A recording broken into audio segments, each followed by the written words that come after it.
everyone, everything has a story to tell. Some of these stories never see the light of day, remain a secret forever. My story, on the other hand, surfaced by chance about 15 years ago. A tale unknown until recently. A mysterious, thought-provoking, extraordinary story, right on this tiny planet, lost in space. Enter Homo sapiens, namely the cognizant human, who appears as the main character in this extraordinary tale. But what does man from a mystical and scientific perspective know about himself? What we think we already know soon gets blown in the wind, some incorrect, others lacking detail. New stuff keeps bubbling to the top, old taboos come tumbling down, and human history is rewritten at every step of the way, until the next discovery. Should we dissect the 4 million years of human evolution on this 4 billion-year-old planet, through Homo habilis, Homo ergaster, Homo erectus, we find that the contemporary human's prototype goes only as far back as 200,000 years, to Homo sapiens, a tiny dot amidst a very long line of evolution. But from our perspective, that is when the game truly began. 3 pounds of grey matter inside a skull began to work and continued to flourish as it had done with no being before. From the first artwork on cave walls to farming of the land and creating cultures, eventually our brain implemented its most important achievement around 5,000 years ago. Putting spike on stone, man created writing. Records started being kept. Thus, written history was born. The cognizant humans stood almost idle for 195,000 years, started passing along written records 5,000 years ago, and as a result took off like a rocket. With the impetus of the Industrial Revolution 200 years ago and the push of the communication age through the last 20 years, this rocket eventually reached light speed. But hold on a minute, I already told you, my story challenges common beliefs. It goes off the beaten track, taboos come tumbling down here, and egos get crushed under it. The essence of my story goes back 12,000 years. May I introduce to you the world's first temple. The quest of insight to this extraordinary finding took me to several well-known authorities in their field, namely German archaeologist Klaus Schmidt, practicing Sufi Turkish Metin Bobaroğlu, and East Indian astronomer B.G. Siddharth. Supporting experts will appear as we go along. Let's begin with Klaus Schmidt, head of the Göbekli Tepe archaeological dig, who brought this all to light. He works for the German Archaeological Institute, has made Urfa his home for the last 25 years, overseeing excavations in this area. Enter Klaus Schmidt and his version of Göbekli Tepe. We are excavating here now since 13 years. And what we understood with all this work, it's really a sanctuary site. It's not a normal settlement site as other sites we know from this period. Sites like Çayani or Nevalliçori in Turkey or like Mureybet in Şafel Ahmar in Syria. These are settlement sites, but here it's very different from this site. So we have here mainly installations which are have not been used for domestic life. It's clear they had been used for ritual purposes, for religion. Now they are temples when we want to find a short word. So this site mainly consists of Stone Age temples. Stone Age temples. Göbekli Tepe. But where on earth is this place? 12 kilometers away from Şanlıurfa, formerly Urfa, on top of a hill, smack in the middle of the Fertile Crescent, which, with the life support of the Euphrates, is considered to be the birthplace of agriculture, going back some 7,000 to 8,000 years. Urfa, one of the most mystical locations in Anatolia, is also known as the City of Prophets. Take the seat of Abraham, Eyüp, add the proximity to the old city of Haran, and Urfa's place in the history of religion becomes more than significant. Göbekli Tepe, translation Fish Lake, is considered to be another one of such mystical places. There is a verse in the 21st Surah of Prophets in the Quran, interpreted as to be about Göbekli Tepe. They said, If you're going to do anything, burn him and protect your gods. And we said, oh fire, be cool and harmless for Abraham. By all religious books, Abraham is considered to be the father of monotheist religion. If we dissect his name, we make some interesting discoveries. Brahma, the supreme being in East Indian doctrine, or the Abba, Ra, Him, father of the people of light in Old Egypt. Phonetically, both bear great resemblance to Abraham's name. We still have no idea how this follower of God, father of monotheism, was connected to Göbekli Tepe, only 12 kilometers away from Urfa, and Gobeklitepe.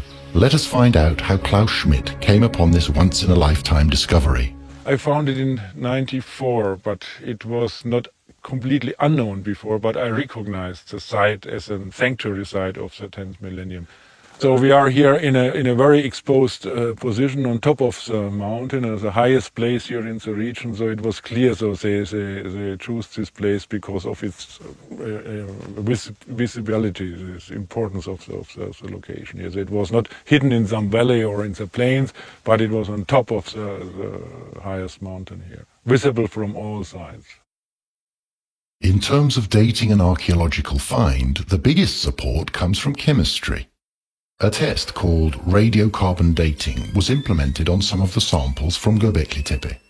The result: this, the oldest of temples which saw the light of day, was built 12,000 years ago. What we are excavating now is belonging to the 10th and 9th millennium, but we don't have the oldest layer, so maybe the oldest layers is a little bit earlier than 10th millennium, nearly 12,000 years. A whopping 12,000 years ago. When put into perspective, some 7,000 years before the megalithic monument in England, Stonehenge, was ever made. Of course, the question here is how and why would nomadic cavemen, hunter-gatherers, so to speak of, even before reaching the age of settlement, contemplate such a monument? Was the Homo sapiens of then, who supposedly spread out from Africa some 40,000 years ago, a different species from the human we know today? Who is this Stone Age character, and what was he capable of?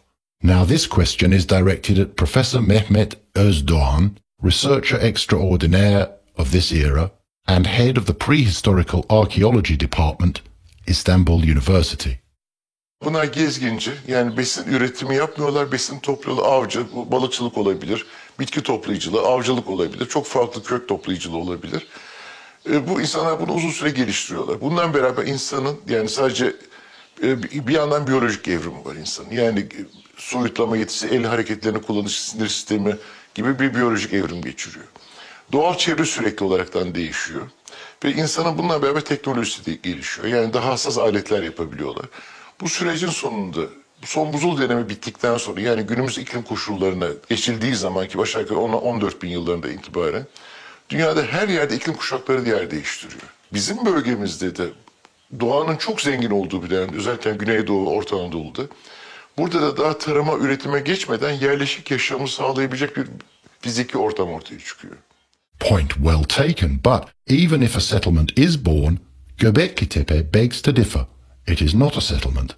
When even agriculture is still a far cry away and scripture has another 7,000 years to come, what pushes the Neolithic human to create such a monumental sacred complex?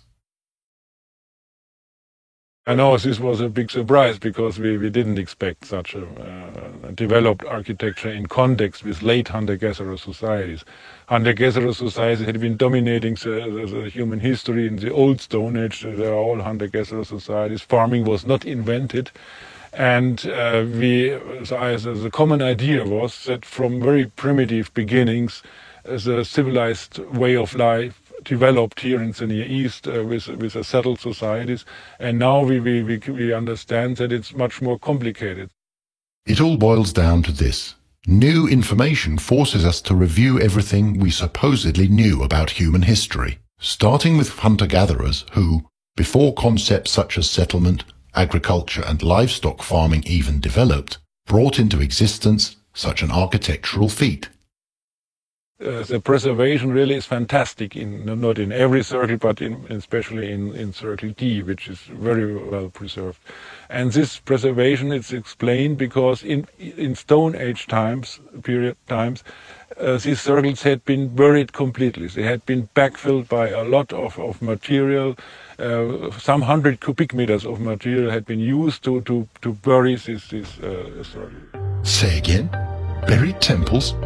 Apparently so. These people went to great lengths to entomb these structures, and by doing so created a hill of 300 meters in diameter, as seen in this photograph before the excavation began. Maybe that's why they call it Gobeklitepe in Turkish, which means potbelly hill. Let's move from structural to spiritual. To build a temple, the first thing one needs is faith. Did we come across any evidence that symbolized the faith system adopted by these people? Bir kere konutlardan, yani normal oturulan evlerden, insanların yaşadığı evlerden çok farklı özel olarak yapılmış, tapınak diyebileceğimiz özel yapıları görüyoruz. Bu tamamen plan tipi, iç dizaynı, yapım tekniği vesaire bakımından tamamen konutlardan. Demek ki bir özel bir tapınak, yani inanç sistemini sembolize eden ve toplumda bunun imajını yaratan bir sistem oluşmuş. Apparently, around 11 to 12,000 years ago, there already was a notion of building common-use temples in this area, such as Çayonu, Halançemi, and Nevali Çori. The likelihood of Göbekli Tepe having taken the lead in this is quite plausible, for this was the first temple complex in this area. As a result, during the following millennia, the same pattern and order as in Göbekli Tepe was seen at cult structures in settlements all around. Yüksek taş duvarlar. Duvarlarda nişler ve payandalarla hareketli bir duvar yapılmış. Duvar boyunca bir sekiler var. Yani birilerinin oturup tören seyredebildiği anlaşılıyor.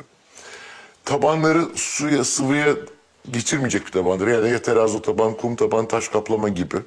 Yani orada da bir sıvılı bir tören yapıldığını yorumlayabiliriz oradan. Bu kan mı, su mu o ayrı, içki mi o ayrı bir hikaye.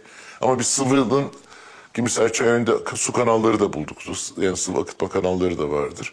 Yani bir sıvıyla bir tören yapıldığı anlaşılıyor. Ve burada da farklı betimlemeler var. Bunun içinde işte Nevala Çöl'de, Göbekli'de olduğu gibi diğer başka yerler, heykeller, hayvan heykelleri, kabartmalar, boyayla yapılmış figürler gibi çok farklı. Yani tam yorumlaması şu anda çok güç, bunların daha yeni bu ortaya çıkıyor bu kavramlar. Ama törenleri, sembolizmin çok ciddi bir oldu ve artık sanat diyebileceğimiz kadar usluplaşmış, yani herhangi birinin rastgele yaptığı resmen heykeller değil, belli bir uzman sanatçının elinden çıkmış, o uslubu bilen birilerinin yaptığı şeyler var. Toplumda kademeler gayet belirlenmiş, o anlaşılıyor. Bunun da arkasında uzun bir geçmiş gerekir. Social hierarchy, symbolism, and rituals where liquids were used. We'll get into details later, but first comes a left brain question. Just how did they do it?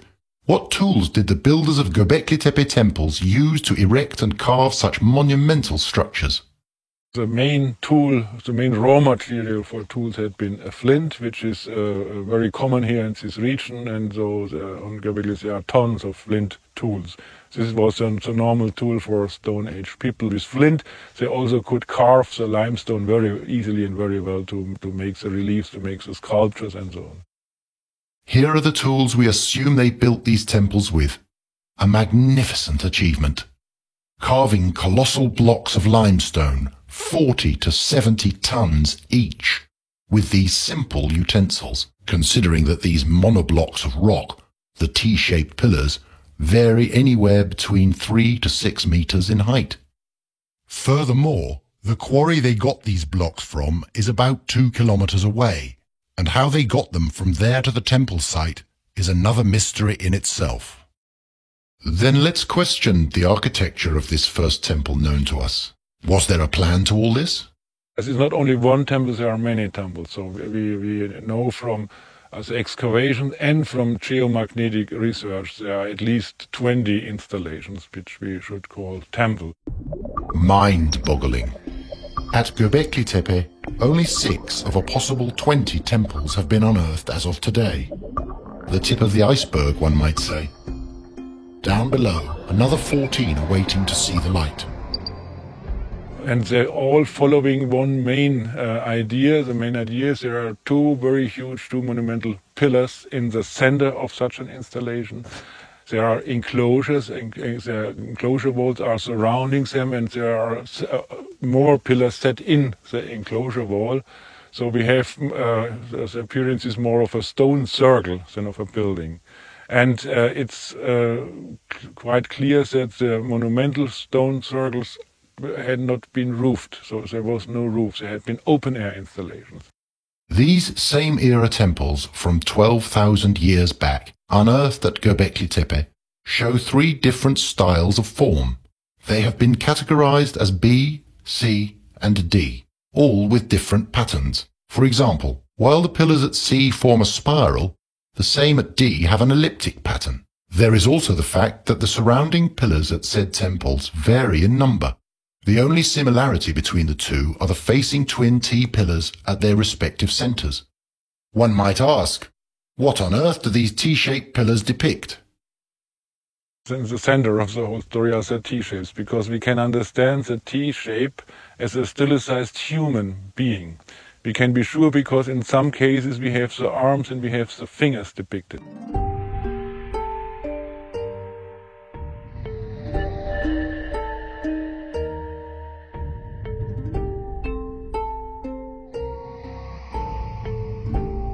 So we have a stilized human being, this is T-shapes as human beings, and so we understand these stone circles as a gathering, as a meeting of such stone beings.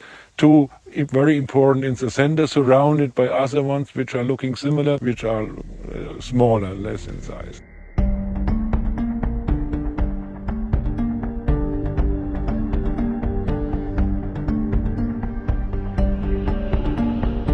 This first gathering that laid the foundation stone of uncharted human history apparently happened at Göbekli Tepe. Then what are these pillars trying to tell us? So, and on these stone beings we have very often carvings of animals or abstract symbols in combinations, in scenes. So sometimes they're acting on these pillars. So the idea is that these Stone Age stone beings telling us, or the carvings are telling us stories about them, what's going on. They are telling us myths of this time. At Göbekli Tepe, there is a symbolic statement passing us data from 12,000 years back. There is the depiction of abstract symbols, as well as vivid animal carvings of the fox, the boar, the crane, the snake, the spider, and the bull. The hieroglyphics of ancient Egypt, to our knowledge the birthplace of scripture, were also known as sacred signs and revolved around symbols. When we look up the word symbol from Old Greek symbalein, this is what we come across. In the broadest sense, a symbol is a device used as an identifying mark. A symbol is also the key to understand and recall the transcendental and timeless values it represents. But how does the human mind produce symbols? The answer to that question I found in Istanbul. Let me introduce Metin Bobaroğlu, author of numerous books on ancient wisdom and Islamic mysticism, and host of a TV show on Anatolian wisdom. Göbekli Tepe had a special mention on one of his shows. Sembolik anlatımlar çok yüksek şuuru gerektirir veya zekanın evrilmiş bir biçimini gösterir. O zaman avcılık ve toplayıcılık dönemindeki bir insanın böyle bir şeyi, sembolik düşünmeyi kültürel bir nesne haline getirmesi olanağı pek yok. Çünkü karşılaşmadık daha önceki şeylerde, bulgularımızda. Arkeolojik buluşları anlamlandırabilmemiz için sembolik anlatım olan mitoloji dilini de kullanmamız lazım ve bilmemiz lazım. Mitolojiyle bakmamız lazım bu olguya. Apparently, the people at Göbekli Tepe wanted to leave messages for the future by staying truthful to their primal times. Shall we call this attempt pre-scripture? sure it's not writing in the sense of signs which can be phonetically expressed. So true writing means we have language, but here we have something different. We have symbols which are expressing stories, maybe. So not in connection with language and not in connection with phonetic terms, but ideas. They are expressing ideas, they are expressing stories. Symbolically speaking, among the unearthed portion, the most expressive and resourceful temple at Göbekli Tepe is currently the one marked D. Temple D is surrounded by 12 stylized humans in the form of T shapes. The number 12 has a special place in mythology and the history of religion. We will look into that in a moment. But for now, let us look at a certain pillar called T number 33 and the symbols engraved on it. This pillar we have a very interesting sequence of motifs which are here in a vertical row, which is much more than just decoration. And this sequence of motifs, it's reminding us maybe on Egyptian hieroglyphs. It's clear that we don't have writing here, but we have symbols which we can understand partially and partially not. We have here snakes, for example, it's clear, but here in symbol it's an H-shaped sign. We don't know the meaning of this symbol. This particular symbol appears on most of the T-shaped pillars excavated up to now. In fact, it appears on almost every pillar at Temple D. And here an animal, an unusual animal for depictions, an insect-like animal with 6 legs and then the body of an insect, very well depicted. Again, 3 snakes here in the lower part, followed by a very small animal looking like a sheep or a goat. And again an insect with many legs, here with 8 legs. Now here we had 6 legs with 8 legs, being clearly a spider. And this sequence is on both sides shows the heads of snakes which we have here, but the bodies of the snakes are not on this face, they are at the other face of the pillar. So they are coming around the pillar and giving here a frame to this sequence of motifs. On the southeast face of this pillar we see crane motifs, of which there are many more at Temple D as well as the other temples. The crane shows up as a significant symbol in many cultures.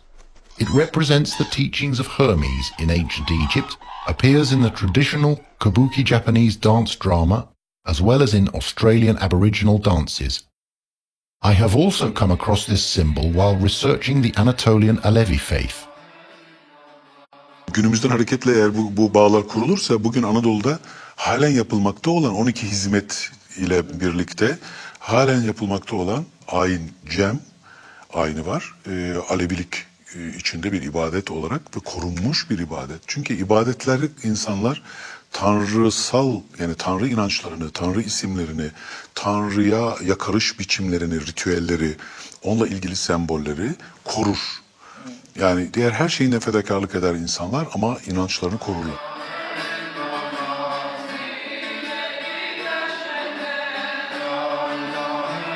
To view the Semah ritual, unquestionably the cornerstone of Alevi worship, from only an aesthetic and authentic dance perspective, would lack vision. In the Alevi faith, Semah and crane are an integral part of the soul's symbolism.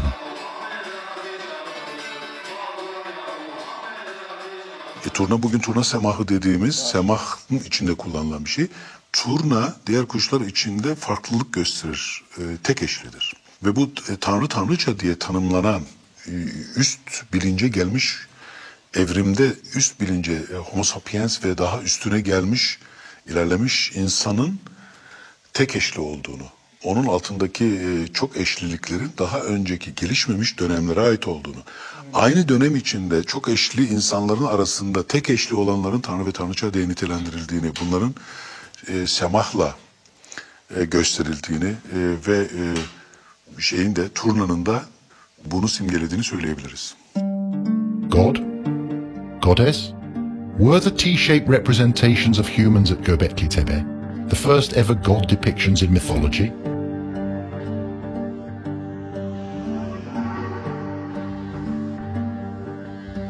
the concept of God enters history a whopping 7,000 years later with the Sumerians and the Egyptians.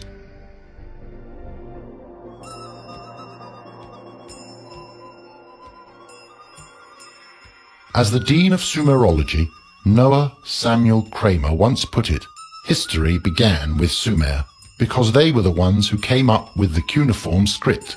Resource literature claims that the Sumerians, as well as civilizations that followed, namely the Akkadians, Assyrians and the Babylonians, all show polytheistic character.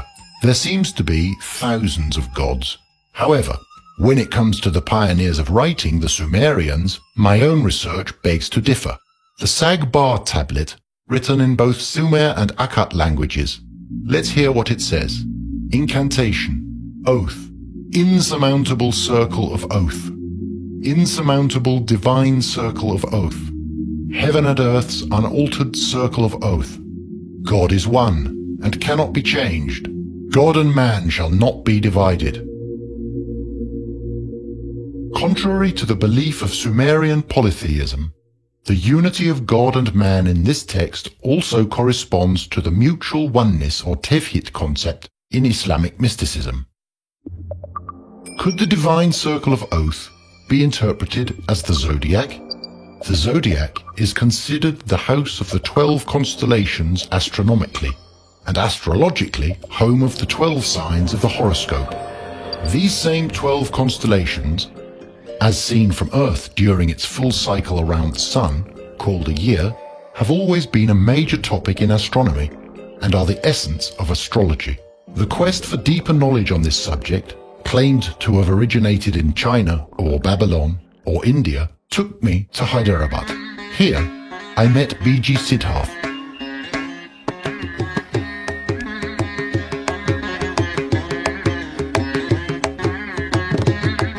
My name is B.G. Siddharth. I am the founder director of the B.M. Birla Science Center in Hyderabad, India.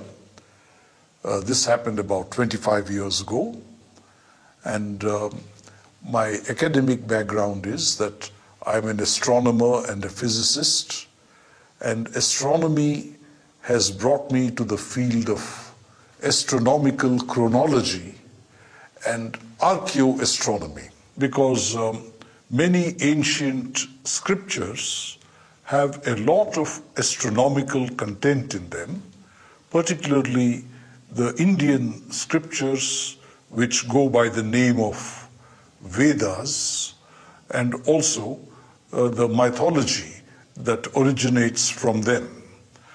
So this interest of mine has really brought me to a lot of astronomical dates. Astronomical events are like calibrators of time, and these dates then have to be checked with hard evidence. As you can imagine, Mr. Siddharth was a goldmine as far as this subject was concerned. Let's find out how far back humanity's involvement in zodiac signs go. The zodiacal signs may not be exactly as they are today, but nevertheless the zodiacal signs were used at the dawn of civilization,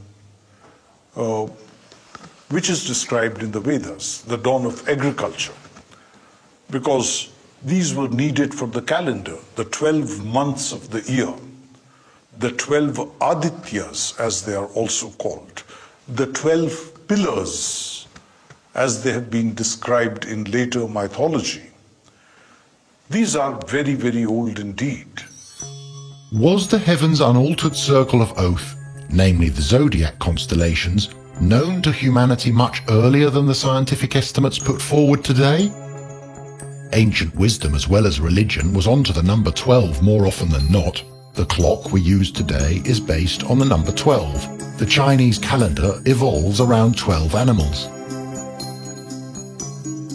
The Hittites, who ruled in Anatolia 3,800 years ago, had 12 gods. 12 imams are the cornerstone of the Alevi faith. As per the Old Testament, the Israelites consisted of 12 tribes. And last but not least, Jesus surrounded himself with 12 apostles. With a 6,000-year head start, could ground zero for all these 12s be the 12 T-shaped pillars in Temple D at Göbekli Tepe? In this context, was Temple D the Earth's unaltered circle of oath in the Sumerian Sagbah text?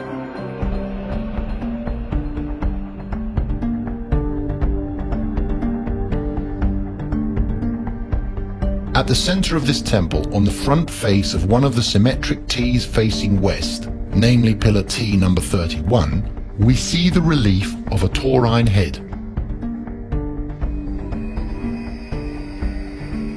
The bull head relief is on front face, about chest high. The bull, or Taurus, is also one of the 12 signs of the zodiac. Bu burçların göksel cisimlerin belli bir kültürel anlayışla, çok yüksek bir uygarlık şuuruyla ilişkilendirildiğinde, örneğin hermetik gelenekle ilişkilendirildiğinde daha anlamlı olabileceği kanaatini taşıyorum. Orada burçlarla insanların doğumları, genetik kodifikasyonları arasında yıldızdaki şuaların etkileştiği savı var. Ve aynı zamanda bunun insanda belirli karakterlere karşılık geldiği ve bu karakterlerin de hayvan figürleriyle gösterilmesinin nedeni hayata dair, genetik yapısına dair bir evrime işaret etme olasılığı var. Bu bakımdan örneğin bir çakal söz konusu olduğunda, tilki söz konusu olduğunda, bu günümüzde de La Fontaine'de de Mevlana'da da kullanılan biçimiyle hayvandan çok hayvanın o karakterinin insanda taşındığı anlamında. Yani boğa üretkenliğin sembolü ve medeniyetin başlangıcı, yani ziraati başlatan aynı zamanda unsur. Fakat boğanın aynı zamanda boğa burcuyla ilgisi olması açısından kudret sadece şeyde değildir, doğayı işlemede bilincimizi kullanma değildir. Kendi üzerimize olan bilincimizin, üretken bilincimizin sembolü de boğadır. Ve bu arketipaldir. One of the most significant cave paintings from circa 30,000 years back, interpreted as vivications of hunting parties depicting taurine figures, can be found at the Altamira and Lascaux caverns. In many other cultures, we also come across similar taurine imagery. A wall painting at Çatalhöyük in Anatolia dating back 9,000 years stands out from the rest, portraying another hunting scene. This same theme, the introduction of the taurine cult belief, can also be seen at sacred grounds on houses within the settlement complex. Fast forward 3,000 years, and the taurine symbol appears as a god in ancient Egypt, as Hathor the cow or Apis the bull, both bearing similar significance. The sun imagery between the horns is called the royal crown. The bull symbol also emerges in Mesopotamia, a contemporary civilization with ancient Egypt. All Akkadian, Assyrian and Babylonian gods are depicted with bull horns on their heads, or with headgear bearing horns. This portrayal also frequently appears on cylindric seals, as well as reliefs and sculptures of that era. In fact, some archaeologists argue that the number of horns defines hierarchy among the gods. A key question emerges. Why are gods depicted in this way? This time, the answer can be found in the Old Testament, the first book of the monotheistic religions, as described in Exodus chapter 32. When the people saw that Moses was so long in coming down from the mountain, they gathered around Aaron and said, "Come, make us gods who will go before us. As for this fellow Moses who brought us up out of Egypt, we don't know what has happened to him." Aaron answered them, "Take off the gold earrings that your wives, your sons and your daughters are wearing and bring them to me." So all the people took off their earrings and brought them to Aaron. He took what they handed him and made them into an idol cast in the shape of a calf, fashioning it with a tool.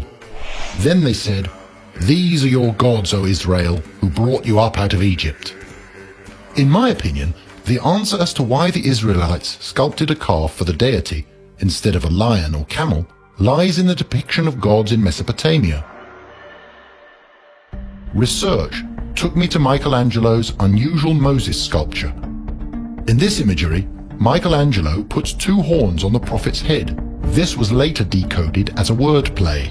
The word keren, referring to horns in Hebrew, has a parallel meaning and comes from the same word origin as Quran, translation, shining, glowing. Synonymous wordplay can also be found in Sanskrit, an ancient Indo-European language. The word usya has a double meaning of both horns and shining. Glowing and shining are concepts related to Jesus. It has its origins both in the adjective of Messiah and in depictions of the halo above Christ's head. It seems in all doctrines the bull is unquestionably the symbol of enlightenment, illumination and shining. Tabii yani bugün kadim geleneklerin hepsinde ortaktır bu. Ve hatta şeyi dikkat ederseniz harflerin başlangıcı olan A harfi, alfa harfi şeydir, boğadır. Yani boynuzlu boğadır. Hatta çok daha ilginç şeyde tasavvufun içine girecek olursak B harfi şeyde çok önemsenmiştir. Bismillahirrahmanirrahim'in başındaki B harfi önemsenmiştir. İmam Ali de B'nin altındaki noktayım diye söyler. O B harfine dikkat edecek olursak o boynuzdur. Yani Zülkarneyn'dir. Çift boynuzluluktur ve altında bir nokta vardır. Bu da hipotalamusu yine şey ederek beynin iç yapısını düşünerek burun kökünün arkasındaki siyah noktayı da olayın içine koyarsak B harfinin ne anlama geldiğini ve bu hayat enerjisi olan aslında seks enerjisi diye söyleniyor. Hayır, o fonksiyonları açısından isimlendirilir. Örneğin Freud ne diyor? Libido diyor. Libido hayat enerjisidir, yaşam enerjisidir. Yaşam enerjisini üremeye kullandığınız zaman adı cinsellikle ilgili seks enerjisi olur. Ama onu bilinç yapıları için, bilincin kendisi için kullandığınız zaman da kundalini enerjisi odur. Ve şeyden insanın omurgasının kökünde çöreklenmiş bir yılan gibi tasarlanmıştır. Gerçekten deneyim yapan, mistik deneyim yapan ya da meditasyon çalışmaları yapan, bizde hali istirak dediğimiz, ondan sonra zikirlerle kendi bilincinin titreşimini yükseltmek isteyen insanlar bunları denemiştir, görmüştür.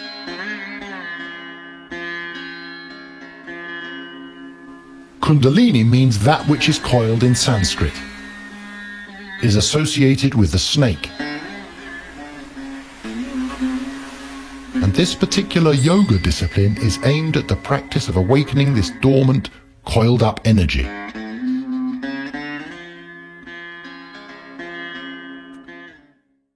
Evidently, the snake plays an important role in symbolic expression. This ancient symbol, going back all the way to Adam and Eve, and the emblem of medicine, also depicts change because of the frequent shedding of its skin. So, what can we deduce from the snake motifs at Gobeklitepe? Most popular are the snakes, but the snakes are sometimes they are in groups, so you have not only one snake but three or even more, so the number of the snakes is very high.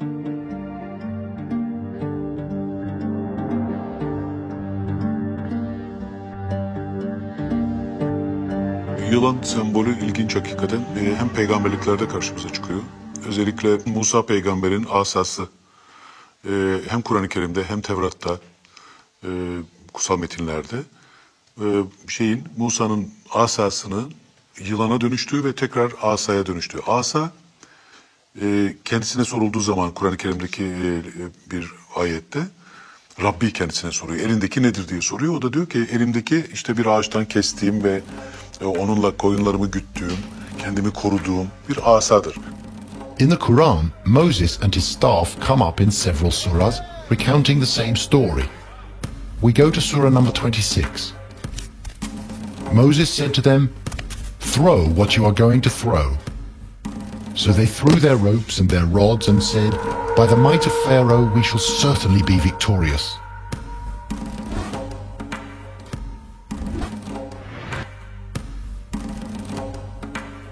Then Moses threw his staff, and it swallowed up all the falsehoods they have cast. And the magicians were thrown down prostrate into prayers. They said, "We believe in the Lord of the worlds." Dolayısıyla asa iradeyi temsil ediyor tasavvuf literatüründe, yani içsel öğretilerde, gnostik, ezoterik öğretilerde asa iradeyi temsil ediyor. İradenin insan bünyesinde iradenin güçlendirilebilmesi ya da bir insanın ilahi bir iradeye, kudret, başkalarına boyun eğdirecek, başkalarını yönetebilecek, koyunlarımı yönetirim, onları ederim, güderim dediği manada veya kendindeki hayvansal sıfatlara egemen olacak bir iradeyi oluşturabilmesi için yılanın, yani asanın, yılanın ayağa kalkmasını anlatıyor. Yani çölde yılan ayağa kalktı diyor ve bütün dikkat ederseniz firavunların da başlarında kobra yılanı vardır. The prevailing symbol we come across when studying ancient Egyptian wall paintings and frescoes is the snake. Symbolized in a number of different categories with varying objectives, the snake is mostly seen on the foreheads of gods as well as pharaohs. Emerging from the forehead, also called the third eye, symbolizing higher consciousness, the snake is frequently associated with the god Ptah, as well as some other gods in ancient Egypt. However, in archaeological circles, the consensus rather is that the snake does not represent consciousness at all. Let's get some clarification on this from one of the foremost authorities on Egyptology. Wafa al-Sadiq, Director General of the Egyptian Museum in Cairo.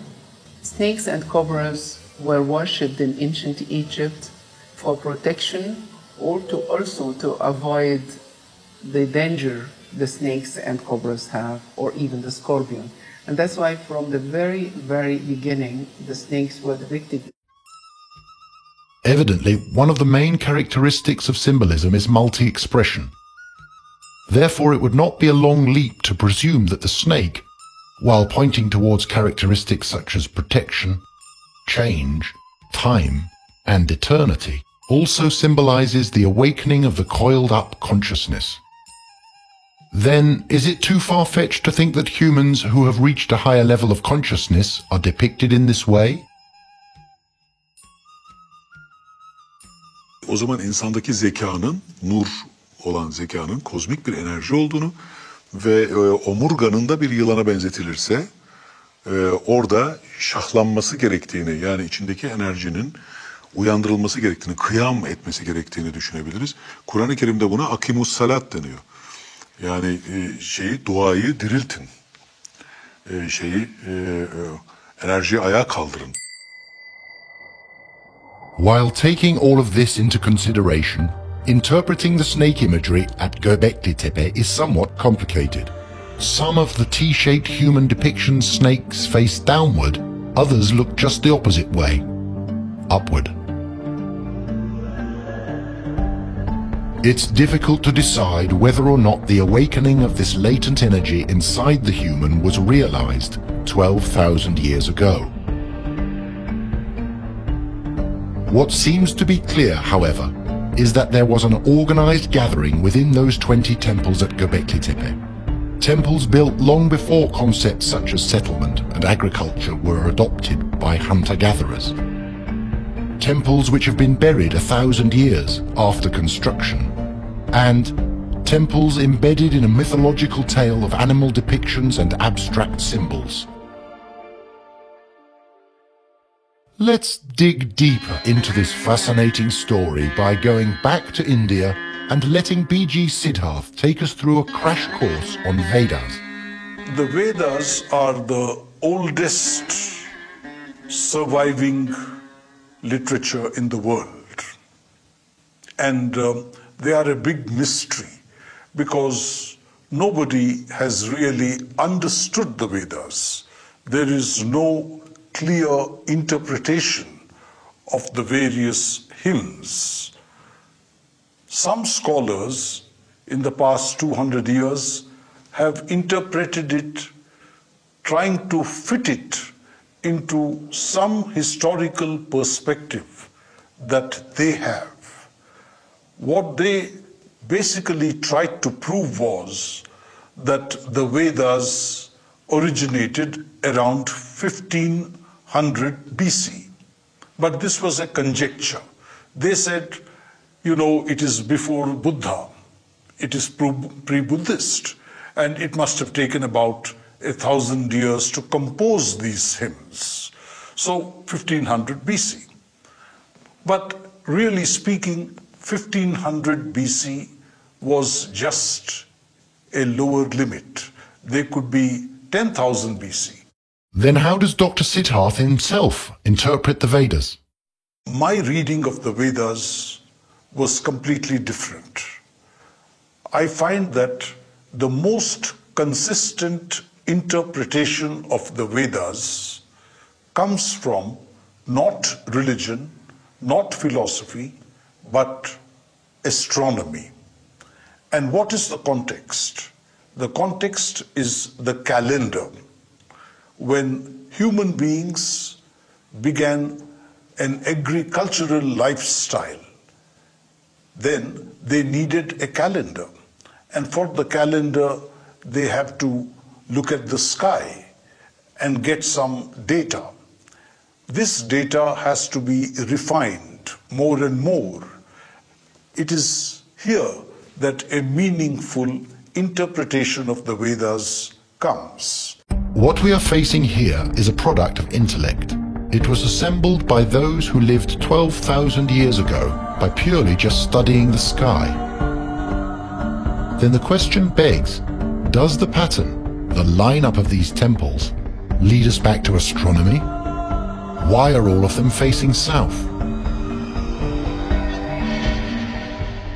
You see, there could be the significance that the winter solstice takes place when the sun is low in the south.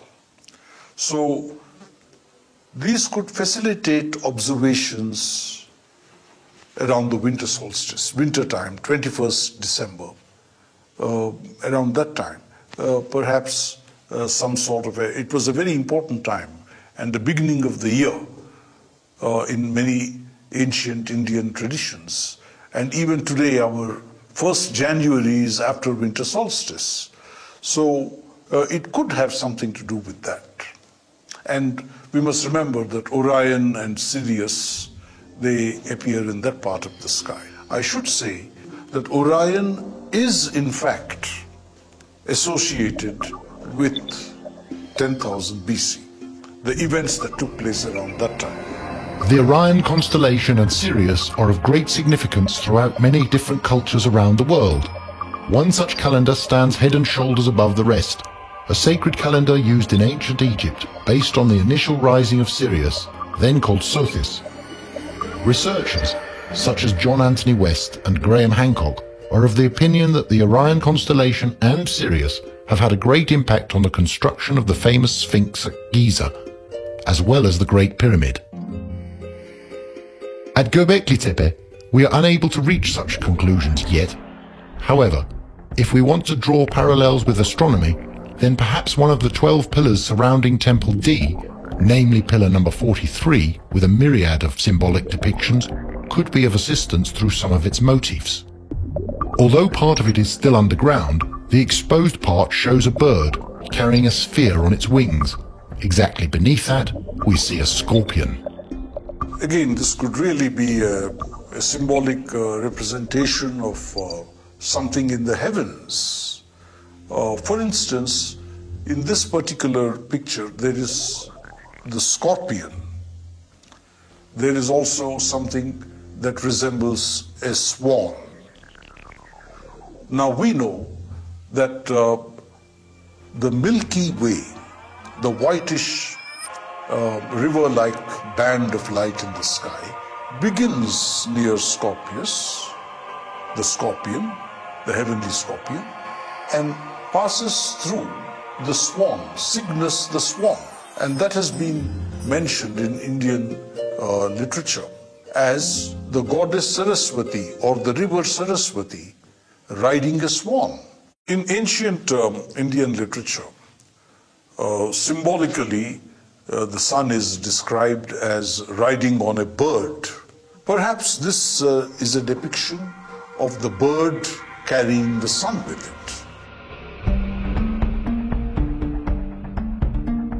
Numerous examples of the sun being represented as a winged disk were already found in Anatolia, Mesopotamia, and ancient Egypt.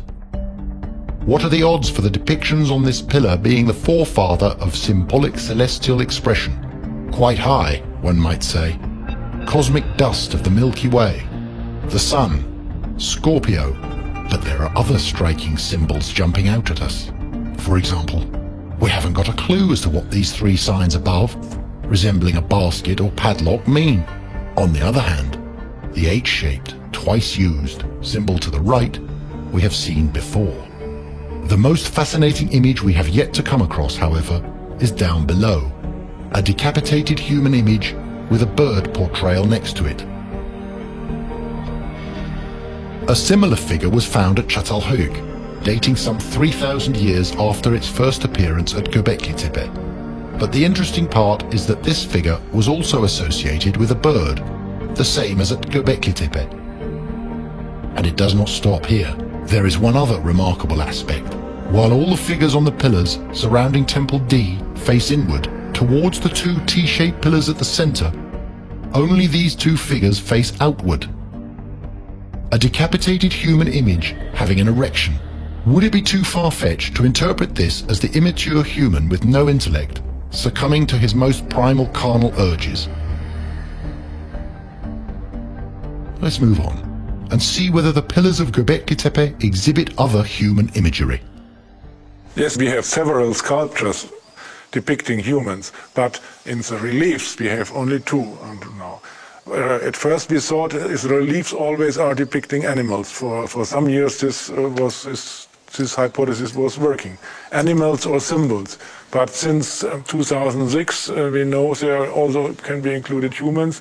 And now in the enclosure F, which we discovered last year, or excavated last year, again a human appeared. The most amazing of such sculptures, the Urfa sculpture, was found at the Yenimahale region of Urfa.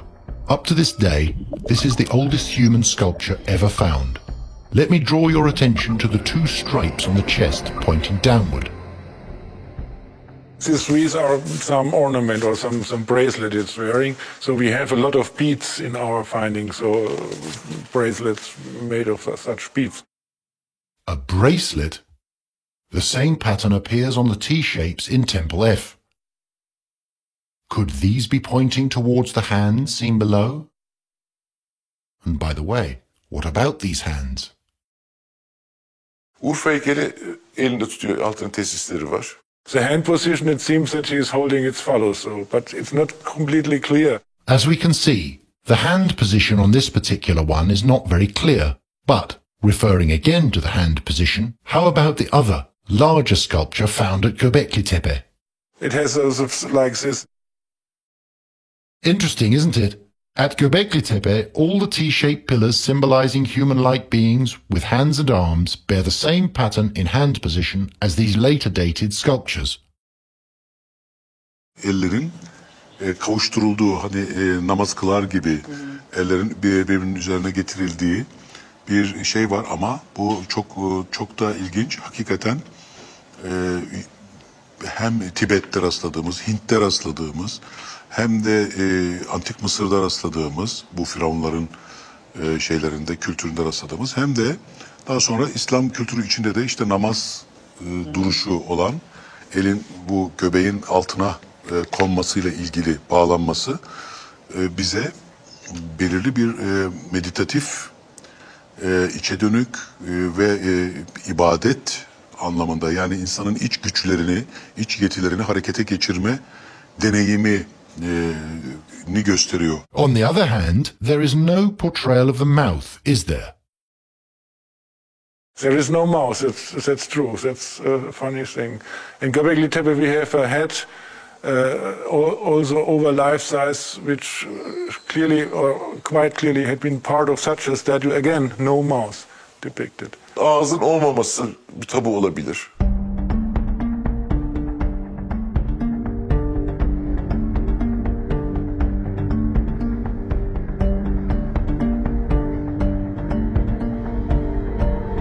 To comprehend something that was created by man 12,000 years ago is somehow tricky, especially if it has symbolic connotations.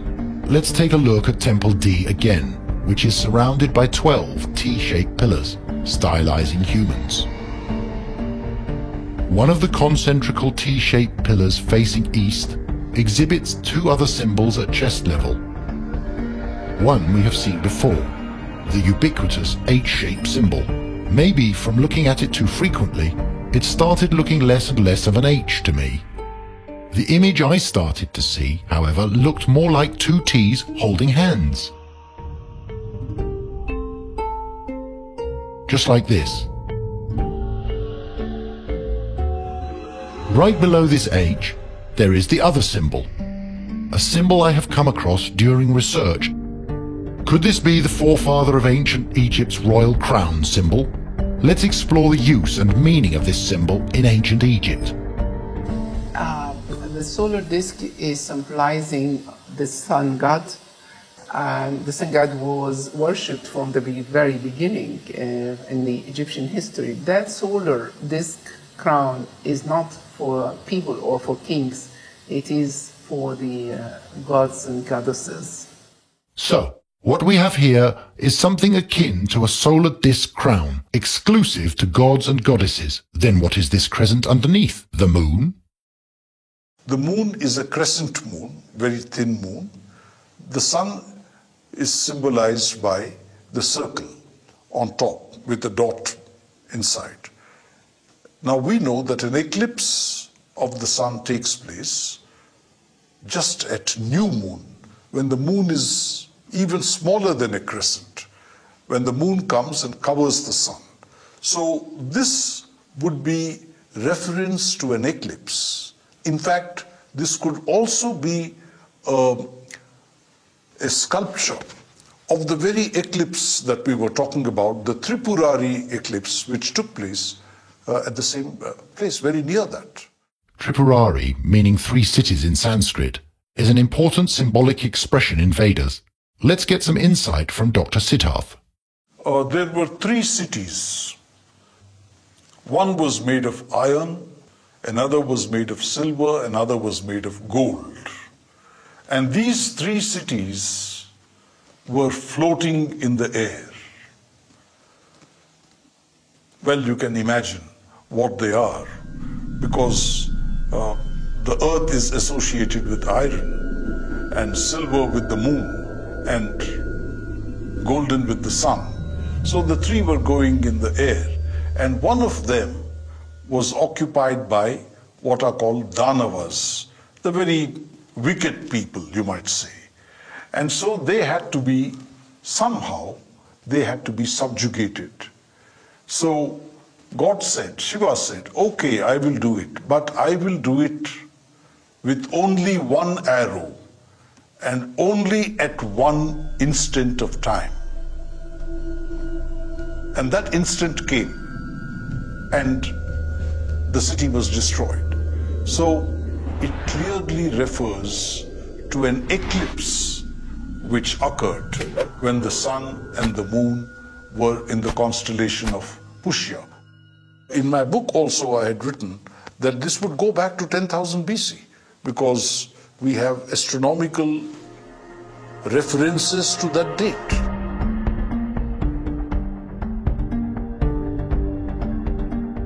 The solar eclipse is one of the most dramatic natural occurrences humans experience. The first historical record of a solar eclipse goes back to 760 BC. King Barakib of ancient Syria made sure that this natural phenomenon was recorded by engraving it on a sculpture, later found in Zincirli, Anatolia. Other such records are found on Assyrian and Babylonian reliefs. Once again, we cannot help but ask, has the Göbekli Tepe solar eclipse prototype been left as a message for the future?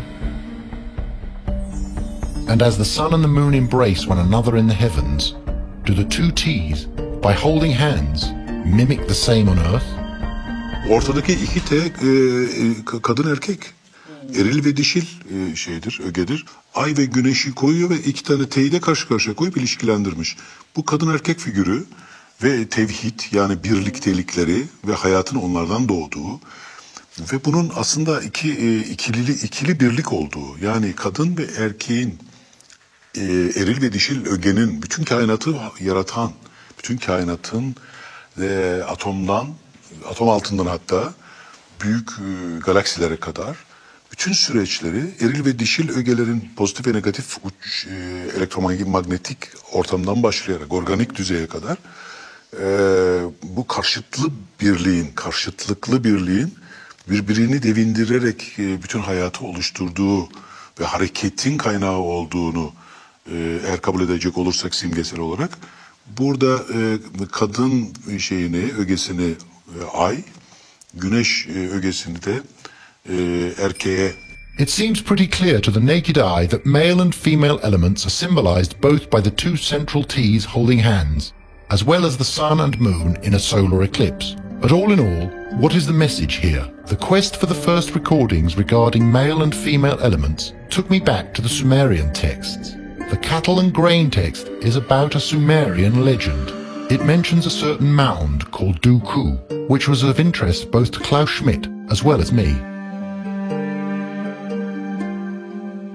Funny story, this Duku story, which is not so popular, but I found this story in a book about Sumerian gods and spirits, and the mount of Duku was mentioned there, and the Anuna gods as anonymous gods without names, and on this mount agriculture had been invented. In the cattle and grain text, this mound, handed to agriculture and livestock farming as a gift from gods, is narrated as follows. In those days, Enki says to Enlil, Father Enlil, Laha and Ashnan, they who have been created in the Duku, let us cause them to descend from the Duku. At the pure word of Enki and Enlil, Laha and Ashnan descended from the Duku.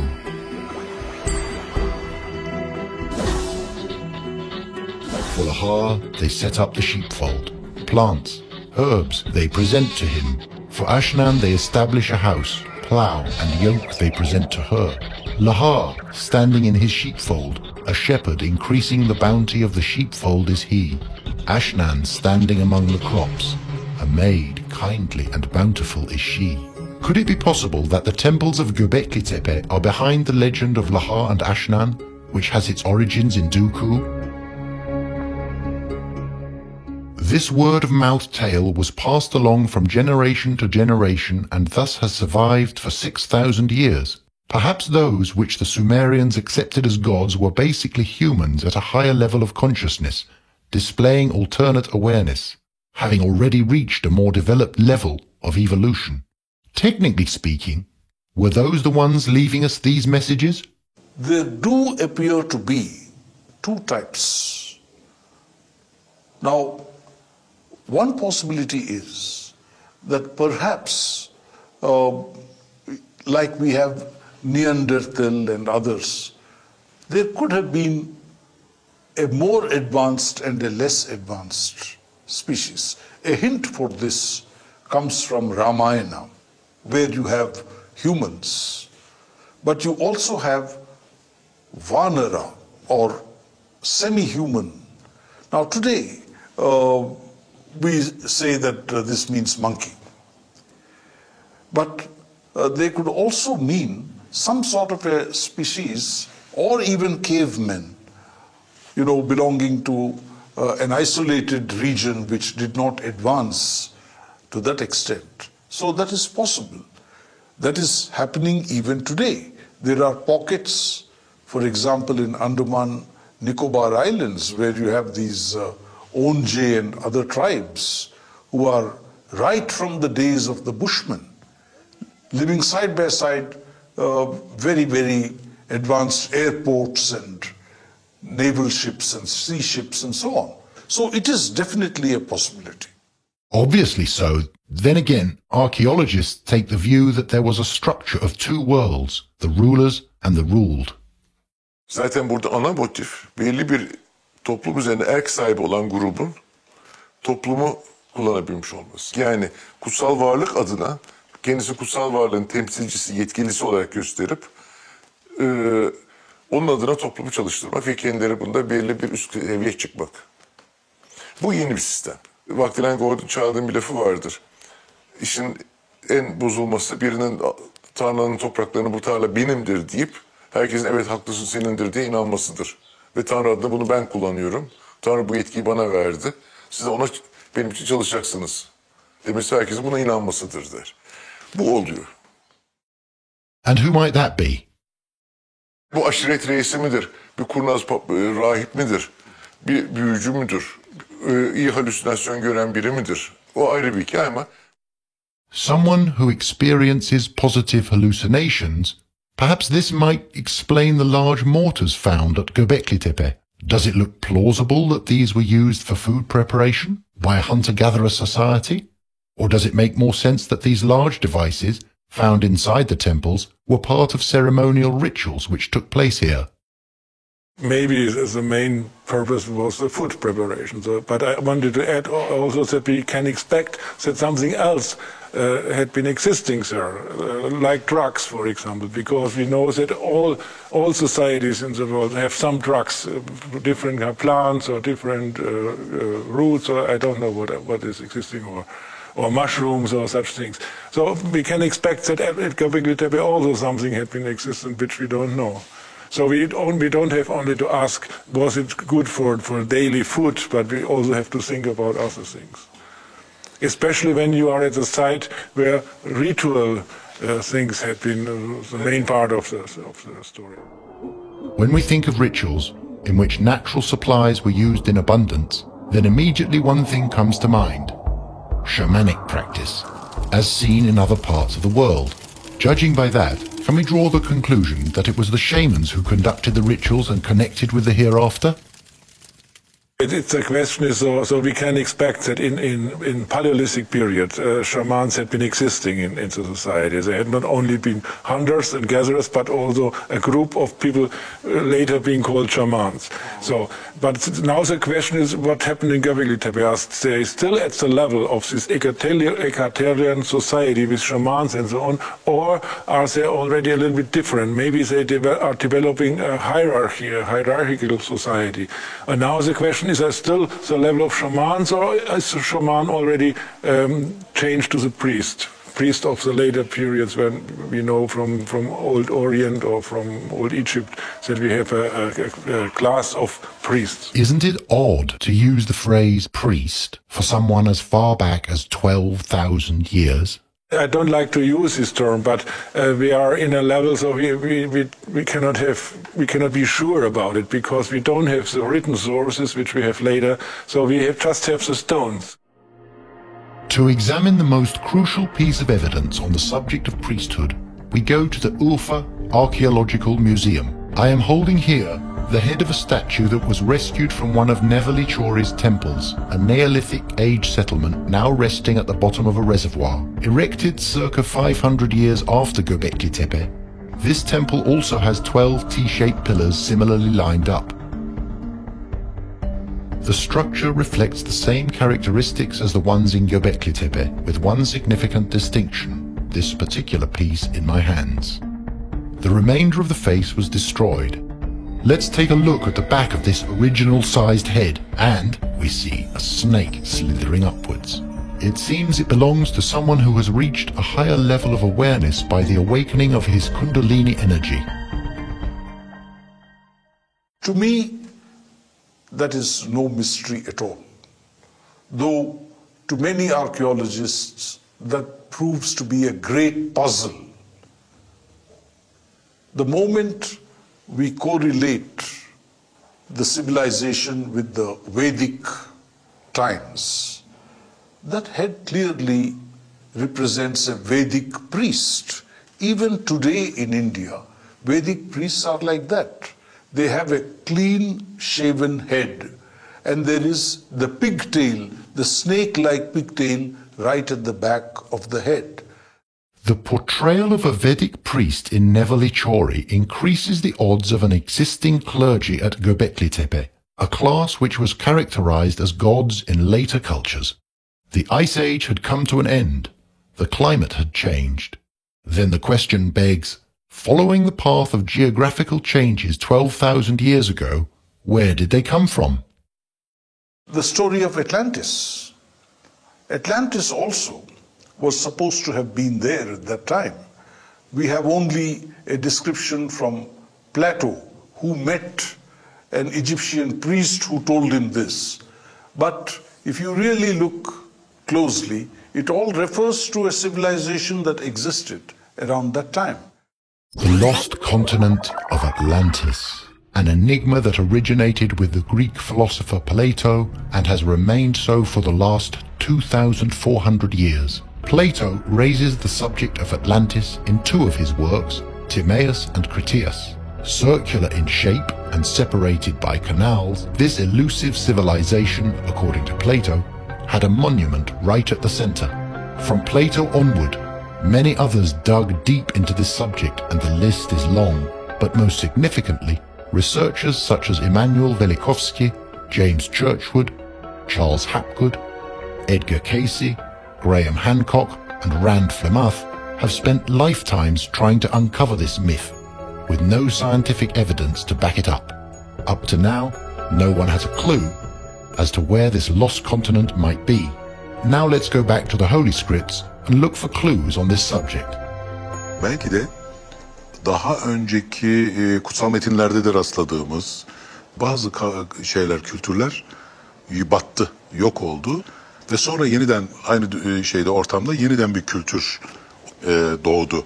O zaman biz batık kültürlerle karşılaşıyor olabiliriz Anadolu'da. Belki de Kur'an-ı Kerim'de de zikredilen Ad kavmi, Semud kavmi diye nitelendirilen, işte Nuh tufanından önce diye belirli kavimler var ve onların ortadan kalktığı ileri sürümleri var. The Quran states that Eber was sent by God as a warning to the people of Ad, a people who, because of the powers they possessed, put themselves above all else. And remember, when he made you successors after Noah's people and gave you a stature tall among the nations, and certainly we had established them in a prosperity and power which we have not given to you. Then, as to Ad people, they behaved unjustly proud through the land, and they said, "Who is superior to us in strength?" This holy book also mentions another trait of the same people. Do you build a sign on every high place to amuse yourselves? And do you get for yourselves fine buildings in the hope of living therein forever? But if you turn back, then indeed I have delivered to you the message with which I have been sent to you, and my Lord will bring another people to succeed you. Dünyada birkaç kez yeniden uygarlık kurulduğu söyleniyor. Yani bir anlatıma göre 12. uygarlığı yaşıyoruz. Dünyada kurulmuş olan. Bir başka anlatıma göre 40. uygarlığı. Yani anlamı şu, sıfırlandıktan sonra yeniden başlayan anlamında uygarlık. Fiziki bilgilerle temellendirirsek eğer, dünyanın güneşin yaşı ölçülebiliyor bugün biliyoruz. Ve güneş sisteminin galaksinin merkezine doğru hareket edip gelme süresi biliniyor. Ve galaksinin merkezinde bir kara deliğin olduğu biliniyor bugün bilimsel olarak. Ve onun yakınından geçen güneş sisteminin her defasında bir geleneksel söyleyiş biçimiyle bir kıyamete uğradığını ve o sürede yeniden hayat geliştiğini düşünebiliriz. So, in terms of perception, could the human mind compare timelessness of the universe with the average human lifespan? Commenting on what might have existed and occurred before Göbekli Tepe is as hard as predicting the aftermath. Those who built Göbekli Tepe, where did they go? And how did they resume their rituals? Sanıyorum ki evcil hayvanlar sürü haline gelmeye başladıktan sonra, yani koyun sürüleri, keçi sürüleri sürü haline geldikten sonra zaten sürüsü olan gitmiş, kaçmış. Çünkü zaten idari sınıf orada kalıyor, halk gidiyor. Let's look at this clay figurine, 40 centimeters in size, found at a Neolithic settlement site near Adıyaman, which was built about 2,000 years after the temples were buried. This site is just 70 kilometers away from Göbekli Tepe. Could this small statue be a clue to the fact that the rituals have carried on? Perhaps we can draw the same conclusion from a clay vase found at Çatalhöyük. On this vase, we see a human figure with a T-shaped head. Can we deduce from this that 3 millennia after the temples were buried at Göbekli Tepe, there were people still keeping the belief system alive? Paintings found on walls of a holy site at Latmos, dating to circa 4,000 years after Göbekli Tepe was erected, give us a similar impression. Could the humans depicted in these paintings actually be the gods at Göbekli Tepe? The most similar complex to Göbekli Tepe is without a doubt the one on the Spanish island of Minorca. Built 5,000 years after Göbekli Tepe, it is as close to Göbekli Tepe as it gets. Nevertheless, there are no depictions or symbols on any of the T-pillars at that site. Could this site at Toralba den Salort be interpreted as the living remnants of a belief system long lost?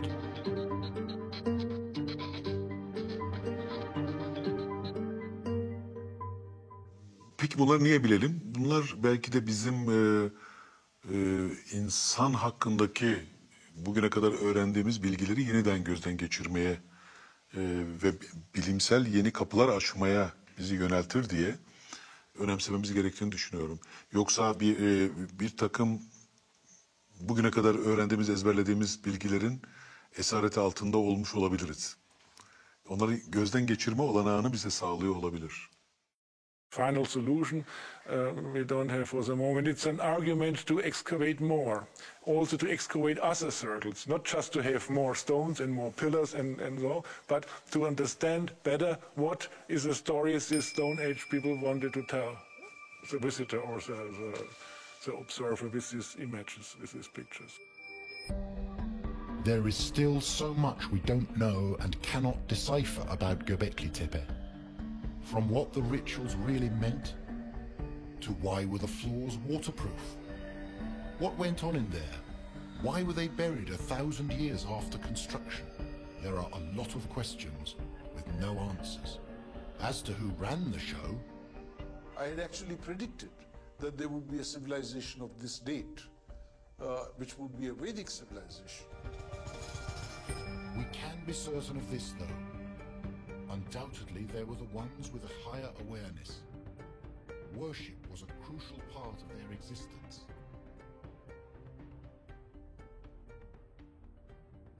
And ultimately,